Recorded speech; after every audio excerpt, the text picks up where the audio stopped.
Welcome to the Italian Wine Podcast. This episode is brought to you by Vinitaly International Academy, announcing the 24th of our Italian Wine Ambassador courses to be held in London, Austria, and Hong Kong from the 27th to the 29th of July. Are you up for the challenge of this demanding course? Do you want to be the next Italian Wine Ambassador? Learn more and apply now at vinitalyinternational.com.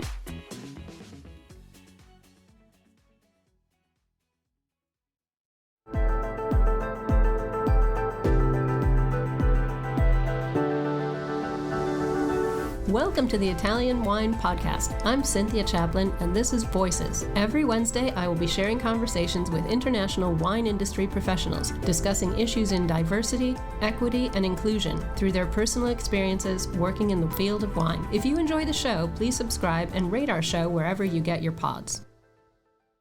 Hello, and welcome to Voices. This is Cynthia Chaplin, and I'm delighted to welcome Kindra Dionne today, all the way from Virginia in the USA, where she is the founder of Purpose WorX, consulting for entrepreneurs. But her latest accolade is that she is the first Black American woman to own a wine label in Virginia's Loudoun County, which is fondly known as Washington, D.C.'s wine country. 50 Leven is the name of her company, and she launched in the autumn of 2021. So huge kudos for opening a new business in the midst of a global pandemic. And welcome to the show, Kindra. Thank you for coming. Thank you so much for having me. I am truly honored to be able to be on your platform today. Great. Well, it's my pleasure. And I have to say, first of all, that I love the name 50 Leven.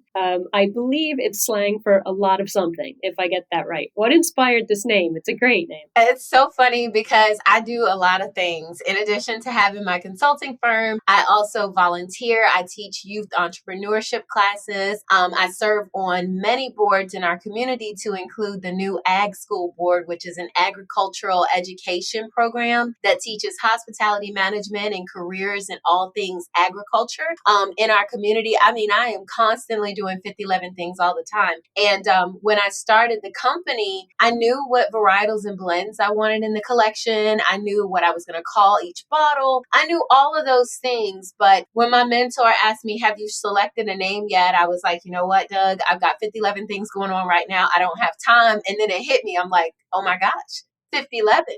That's it. That's it. That sums you up in 2 words. I love it. Well, it's really such an interesting story, because you went from this successful career in consulting and working with entrepreneurs, and you are an entrepreneur yourself, obviously, and you went straight into the wine business without any formal training, no wine studying. Why on earth would you do this? I mean, how did this happen? Were you terrified? Were you excited? Did someone push you into this? What were you thinking? I still don't know what I was thinking. Every day I ask myself that question. What in the world were you thinking, girl? For me, I literally went from concept to bottling. It was so quick. Well, it felt like quick, because everything with wine takes time. The process, the cultivation, the growing of the grapes, everything. It takes a lot of time. For me, this journey started out working in business development and workforce consulting, a company which I still actively run, very much so full-time today, in addition to having the wine company full-time. But it was working in this community in the Washington, D.C. area and vicinity, serving government contractors and tech companies and businesses and local startups. I had to learn how to service the agricultural and the rural portion of our community as well. And it was through that I developed a great friendship with a local winemaker named Doug Fabioli, who's the owner of Fabioli Cellars, and he was nicknamed Loudoun County's godfather of wine. Absolutely amazing and an incredibly giving person, which we in this community adore about him.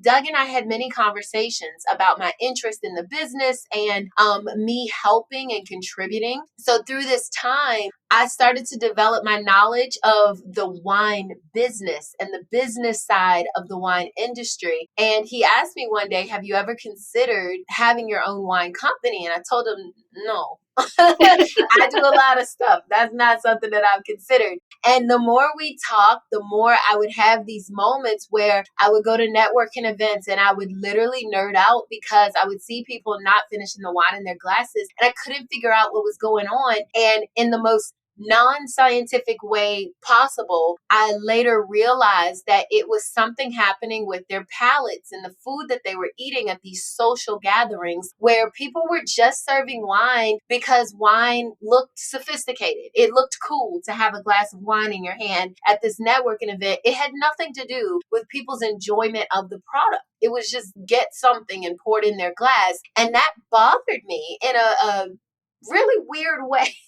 I mean, to the point where I felt like it was my mission at this point to do something about this. We need to start giving people something that pairs well with food, something that people can enjoy, so that wine is not the afterthought at the event, but it becomes a conversation piece. And it doesn't have to be so overpowering, but something that fit a diverse spread of foods, that fit diverse palates, that people could enjoy. And then that became my passion project. That led me into the fields, having conversations with Doug during the harvest while we were bringing in grapes and just working the whole process from harvest all the way to barreling. And I didn't realize at the time that he had me working on my own products. And I'm so grateful for his gentle nudges and pushes because he saw something in me that I didn't see in myself. And if it weren't for that, I wouldn't be here right now. Wine people are so like that. There's a real generosity of spirit. And it's nice to know that somebody took you under their wing and, as you say, pushed you and nudged you to do something that might not have been, the top idea in your head at the time. Yeah.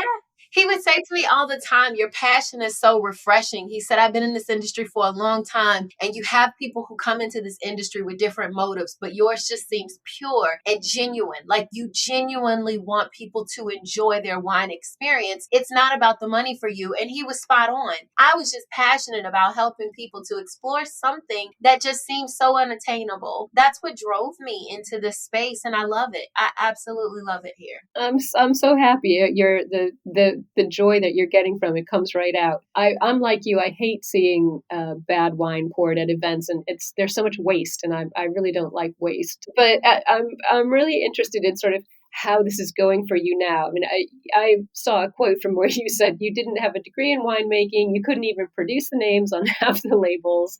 I think a lot of people feel like that when they first come to wine, either in the business side or as a consumer. So how's it going so far? I mean, does it matter to your customers that you don't have a lot of classical wine knowledge, or can you sort of leverage this newbie status into something they can relate to? I think one of the unique approaches of our brand is that feeling of come and grow with me, meeting people where they are and bringing them along this journey of palate exploration and wine exploration along with me is awesome. I still remember the days of going to restaurants and looking at the wine menu and being incredibly intimidated, not by the overwhelming selection, but this deep-seated fear of mispronouncing the name when I order the wine and embarrassing myself in front of the server. Like, I don't know why that was so intimidating for me, but it really was. Like, I knew what I wanted, I knew what I enjoyed, and I knew what went well with my food, but I was just uncomfortable pronouncing the names. And now I've gotten to a point where I'm like, you know what? There is no shame in wine. There is no shame in my palate and what I enjoy. I need to select what I am going to buy and what I would like to have with my foods. And so my hope is that my humility in this space and my vulnerability and willingness to allow people into this place that I'm in my own personal journey, and inviting them to come with me. Let's explore this thing together. Let's learn this thing together. That's created a sense of community where I'm meeting more and more people who I admire, people who I've seen just working like the C-suites of local businesses. And I mean, just top-notch folks that I've admired for years come to me and they say, you are so refreshing, because I was intimidated by wine too. But meeting you and hearing your story has encouraged me to explore and learn more. So it's wonderful just being here and welcoming people to come on this journey with me. Well, you're so exuberant about it. I don't see how anybody could not want to drink whatever it is that you're drinking. But we come back to this a lot in a lot of conversations that I have about how exclusive language can be, and how sort of that old mystique around wine. It's all French, we can't pronounce it, or using words to describe it that I've never heard of before. How excluding that can be, and intimidating is a really good word. That's definitely true. I'm very on board with everything that you're trying to do, and getting wine enthusiasts to sort of open up and explore. And you're definitely giving them that opportunity by being so open and vulnerable yourself. So what's your goal for 50 Leven? How are you feeding your audience and their creativity? Are you giving tastings and classes? Are you doing events? Are you going beyond the wines you're creating? Or are you still at the stage of let's share this wine and let's talk about this? So we're all over the place. When I first started this thing, I had a business plan, and within like 3 weeks, I threw it away. It was like, yeah, this is not going to be it. With this company, we are doing tasting events. We're doing private events. We're doing corporate events. We are all over the place. Just really getting to know our consumers, getting to know new consumers. And it's not one particular demographic of people. It's not for African Americans or Caribbean Americans or Latin Americans. It's for just people, anyone who wants to learn wine, experience wine, explore wine in a relaxed, approachable, and non-intimidating manner. When we do tasting events, it is so, in most cases, super casual, very laid back. The music is something that is fitting to pop culture, what's happening now, or throwbacks. We'll do some old school style music playlists, some good instrumentals, things that people enjoy. Like, I want folks to feel at home, even if we're not in their houses, with this journey, with tasting these wines and exploring it. So we try to remove all the stuffiness and the things that normally intimidate folks from this experience. And we're creating more and more of these, presenting wine to people, real people, everyday people, in a very laid back and approachable way that does not disrespect the industry or the product. Sharing the wine knowledge and sharing education information with them in a way that's in layman's terms, something that they can relate to, something that they can feel confident going back and having conversations with their friends, even if they're not well versed in all of the language of viticulture, or all the things that go along with that. In terms of the company and where the company is going, what I would really like to do is continue to be a doorkeeper.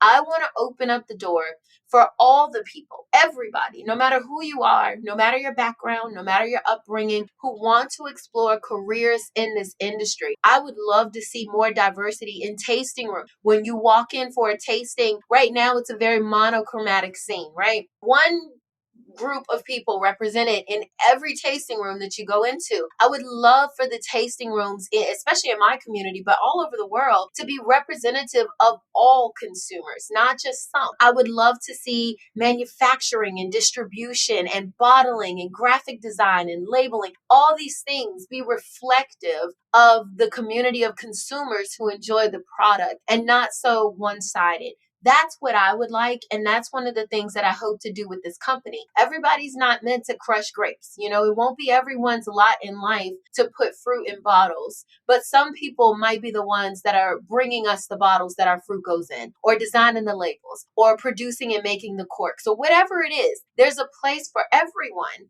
in this industry. And I would really love to see more people come in with an open mind and an open heart, so that we can all enjoy this beautiful product called wine. That is so smart and so welcoming.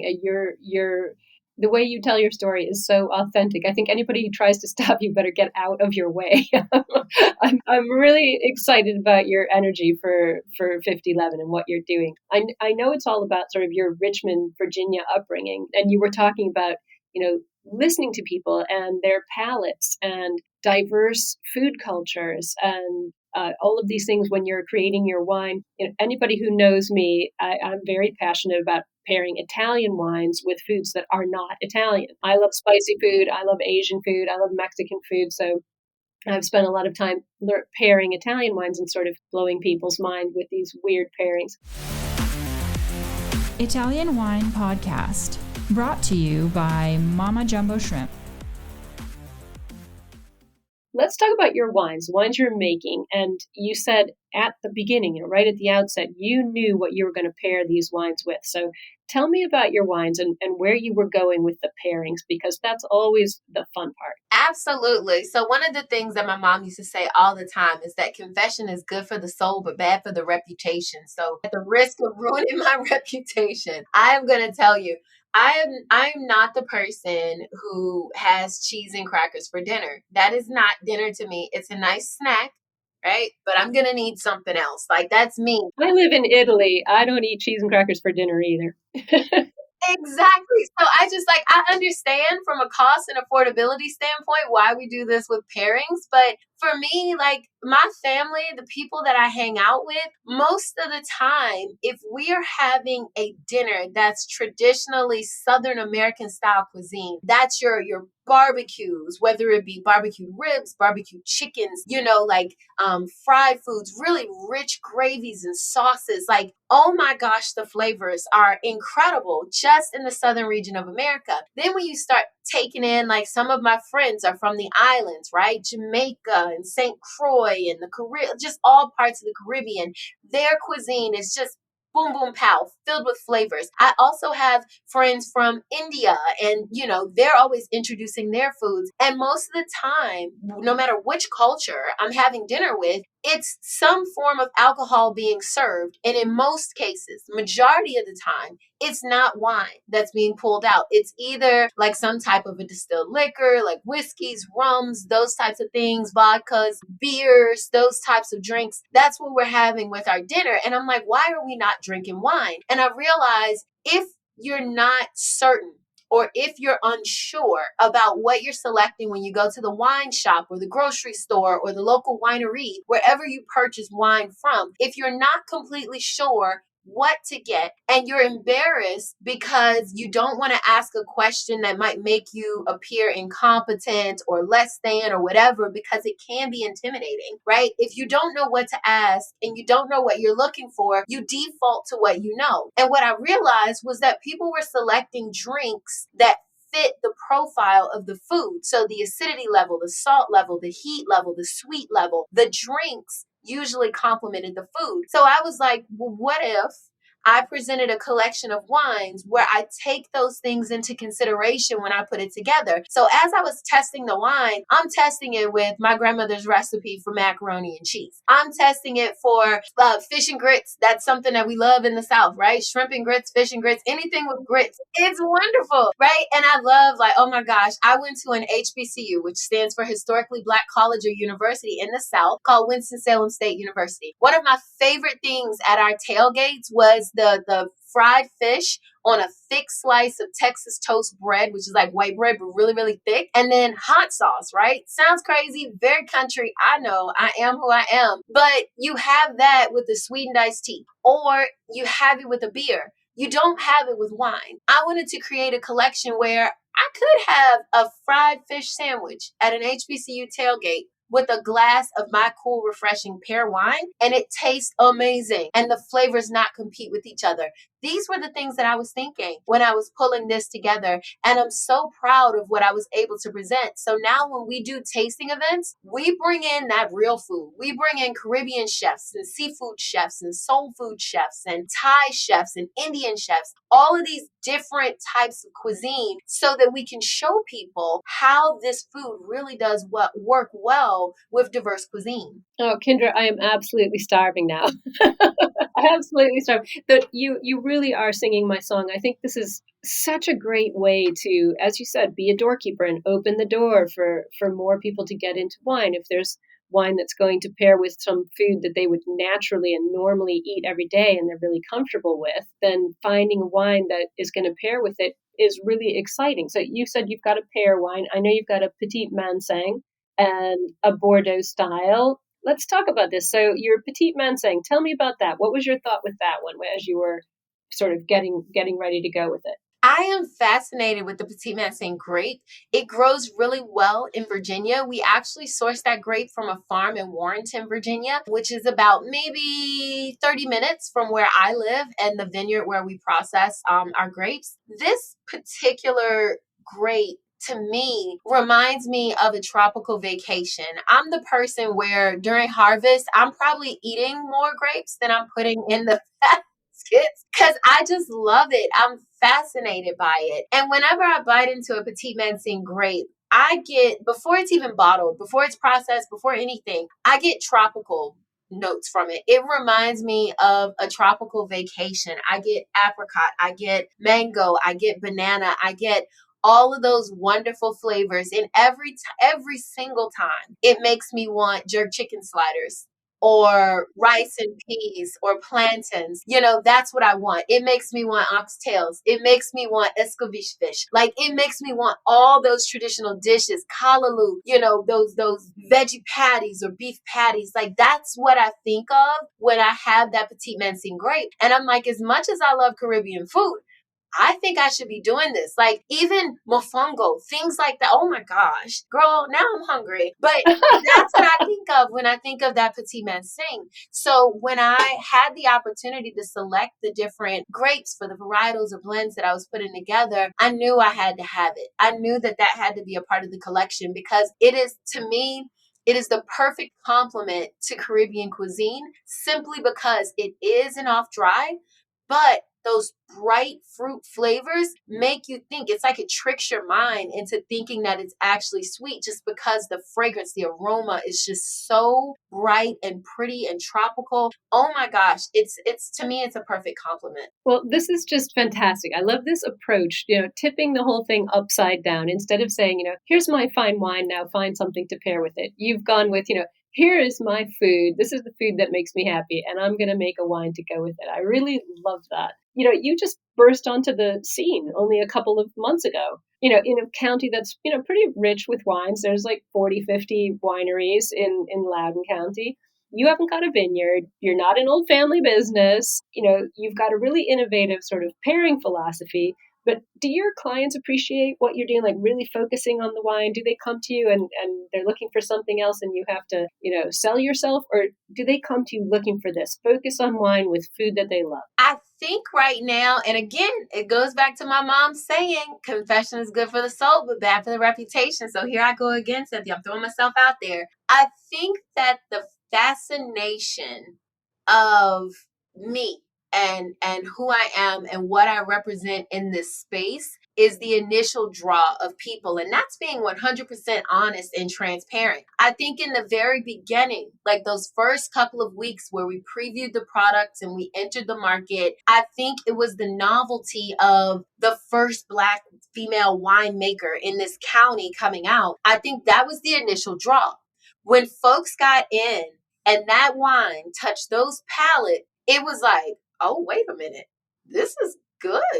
And then the pairing, it was that people were hooked. So customers are great, but repeat customers are greater. So I think it was the novelty of me that brought them in, but it was the purity and the essence, the flavor, the palate pleasing, if you will, of the wine that made them stay. And then they started to tell their friends and their friends and their friends. So we started booking events from events. People were coming and they're like, oh my gosh, we got to share this with this group. Can you bring this to my professional organization event? Can you bring this here? And so I'm like, sure. And people are always shocked that it's me that shows up. They're expecting like me to send out my team, but it's actually me. I'm showing up because my brand is about that authenticity. I love being able to have authentic and genuine and real conversations with people. I want folks to know it's okay. I'm human just like you. I'm a regular, real person who saw something that they wanted to bring to people, an experience, a product, an opportunity, right? For you to try something that you may not have otherwise selected from a menu, like a pear wine, like a Petit Manseng, like a Chambourcin, like a Bordeaux style blend, and like a port. most of the time people don't think to go and get those. And I'm super excited that this year we're adding 3 additional wines to the collection. So we're going to keep growing. We're going with this thing until I say, okay, I can't do this anymore. Well, I literally cannot imagine you ever finding a better spokesperson for your company than you are yourself. I think that's going to be a very impossible task. But I've got to ask you, since you brought it up, that's a pretty heavy mantle to bear. The first Black woman-owned wine label in Loudoun. No pressure at all, right? No pressure. What advice would you give to other young BIPOC women who are thinking about getting into the wine sector in Virginia? Is it something you would say, yeah, definitely do it, or hang on, let's talk about this? I think that for me, again, transparent. I don't know what it is about you, Cynthia, but you're bringing out all the transparency in me today. Completely transparent. If I had known that I was the first, I probably would not have done it, because it is incredibly intimidating to be the first anything, whether it be the first woman, the first man, the first gay person, the first straight person, the first tall person, skinny person, fat person, no matter what you are, to be the first. Everybody's looking at you. Yeah. Yes. It's like all eyes on me now. And I didn't want that, because again, we go back to the top of this interview. I entered this industry with no formal training. So I'm coming in with no formal training, and I fit into a minority group. And I fit into a minority group that has a negative stigma associated with it as it relates to this industry. I was just like, pardon my French, but oh shit, this is not okay. Like, I'm freaking out. I didn't know I was the first until my business was open. And then that became the headline. Did you know that you were the first? I'm like, no. Like, it freaked me out. So what I would say to others, whether it be a man, a woman, gay, straight, married, single, divorced, widow, I don't care. Pick your labels or not, whatever. If you want to do something, do it because of the passion of it, right? Barriers will be broken just because you're passionate. Don't allow the barrier to be the reason that you enter or avoid anything. Right? We are designed, we're all destined. We have equipped in us at the time of our birth a set of gifts and talents. And it's up to us, just like the grapes in the field, it is up to us to cultivate it and prune it and develop those gifts and talents, because there's a place for all of us in this industry if we really want to do something with it. So forget your skin, forget your appearance, forget your preferences. They don't matter. What matters is, are you passionate? Are you willing to commit to doing the work? And are you willing to be a doorkeeper to open it up for others who are coming behind you, no matter what they look like, no matter their upbringing, no matter their knowledge or expertise in the industry? Will you welcome them? Will you find a seat for them at the table? Is there a place for them in your business or in other businesses or in the industry as a whole? And once they get in there, will you advocate for them? That's the key, advocacy. If it were not for Italian winemakers like a Doug Fabioli, who said, I got your back. You just get out there and be you. You're a star by yourself. I'll help you where you don't understand or the things that you don't know. And he's been just that. He has kept his word to me. And no, he's not a Black person. He's an Italian man who has welcomed me into this space with open arms, and he has shielded me from a lot of backlash. He has kept my eyes focused on the prize, and he said, girlfriend, you got something. Do that. His wife, Colleen, absolutely amazing. His whole family has welcomed me in, which is why I call him my godfather, right? Because it is people like that who didn't look at my skin, who didn't look at my gender, who didn't look at my life or my lifestyle or anything like that. He just said, there's a place for you. I see your gift. I see your life. Let's do this thing. And that was it. I just love that. That is such a beautiful concept. We have to cultivate our gifts like we cultivate our grapes for our wine. I think that's a really nice way of putting the way people should be behaving and aren't always. But I've got to tell you, Kindra, I mean, you are definitely, part of the majority as well. The majority of people out there who are really true wine enthusiasts and real wine lovers. You are definitely at the top of the tree in that group. It's really nice to hear how much this has meant to you and how fast you've got this going and how passionate you are about it. It hasn't come back to bite you, even though you threw out the business plan and thought, oh shit, yeah, it's a testament to your generosity of spirit and how much this means to you. So I have heard that you have got a quote unquote big hairy dream. I got to ask what that is and what you're planning to be doing in the next, 4, 5, 10 years. Listen, 50, 11 years, really. So for me, business development is the core of everything that I do. Workforce development is the core of everything that I do. My big, hairy, audacious dream is to create a space where others who want to learn about the industry can come into it and learn. So almost like a technical, vocational trades, workforce development, business incubator ecosystem, right? Big old word.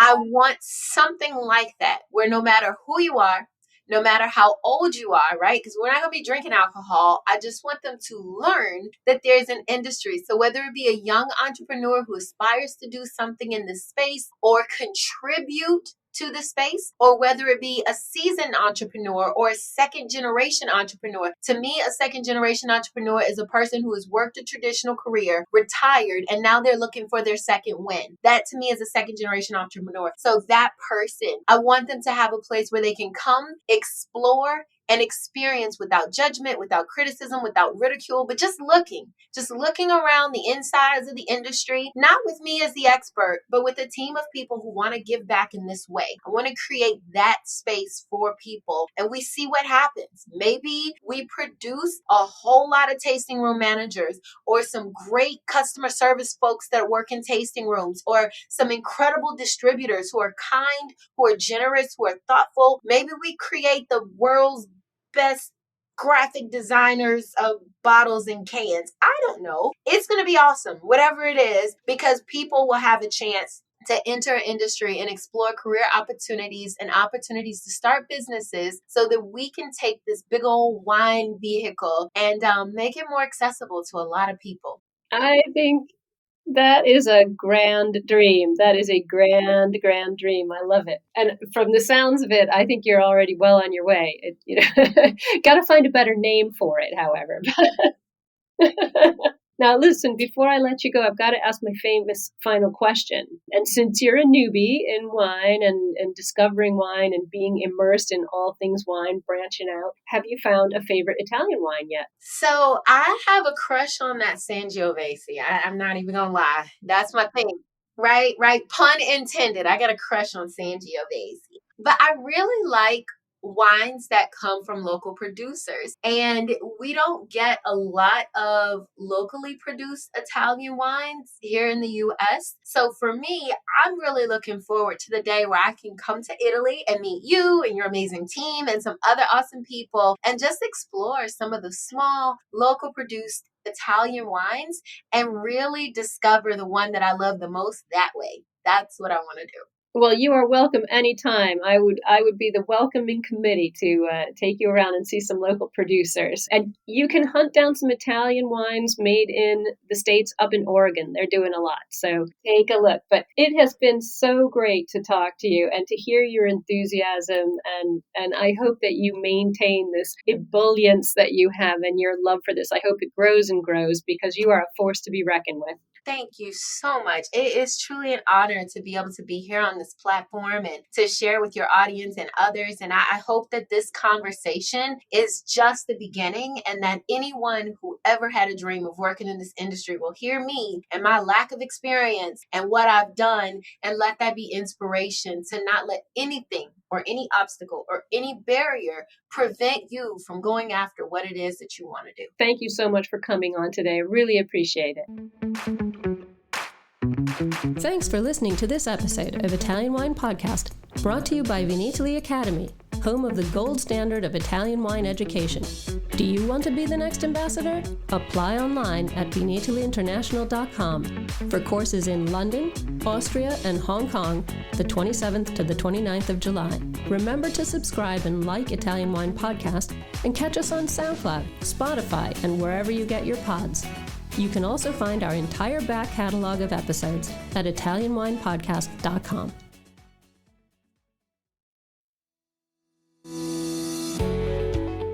guys. I'm Joy Livingston, and I am the producer of the Italian Wine Podcast. Thank you for listening. We are the only wine podcast that has been doing a daily show since the pandemic began. This is a labor of love, and we are committed to bringing you free content every day. Of course, this takes time and effort, not to mention the cost of equipment, production, and editing. We would be grateful for your donations, suggestions, requests, and ideas. For more information on how to get in touch, go to ItalianWinePodcast.com.